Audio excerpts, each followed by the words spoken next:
వాళ్ళు వచ్చి మా ఎద్లోళ్ళు వచ్చి వాళ్ళ గ్రూప్ వచ్చి మా దగ్గర మాట్లాడున్నారు. వాళ్ళకి 3 కండిషన్లు చెప్పున్నారు మాకు. ఒకటి, పొద్దున్నే 8 గంటల లోపల అద్దు చూపించేదంతా 8 గంటల లోపల చూపించేడల్లా. 8 గంటలకు పైన అద్దు చూపించకూడదు ఎవరును. అదే మాదిరి ఈ దీంట్లో టెంపోలోనే ఎత్తుకొని వచ్చి అద్దులోనే ఆవుని ఇడిసేది ఇడికూడదు అని చెప్పున్నారు. దాన్ని కూడా మేము ఒప్పుకోండాము. ఎవరును ఎద్దును తెచ్చి దీంట్లో టెంపోలో తెచ్చి అద్దులో ఇడికూడదు. మీరు ఎక్కడో దింపిడిచి పిలుచుకొని వచ్చి ఇడియండ.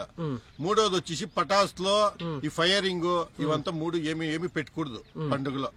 ఈ 3 చేయకూడదు. అదే మాదిరి 2 పక్కల మేము ఇది తోరణం కట్టి ఉంటాము. పొట్టే వాళ్ళు ఏముంటున్నా తోరణం లోపల పొట్టాల. తోరణం బయట ఎవరు దాన్ని ఆవును ముట్టకూడదు. తోరణం దాటేసినా ఎవరు పట్టుకూడదు. అదే మాదిరి ఈ ఎద్దులకి కలర్ కట్టి ఇడిసేది ఇడియొద్దండ దయచేసి. అంటే వెనుకొచ్చే ఎద్దుకి దానికి ఏమి తెలిసేలేదు.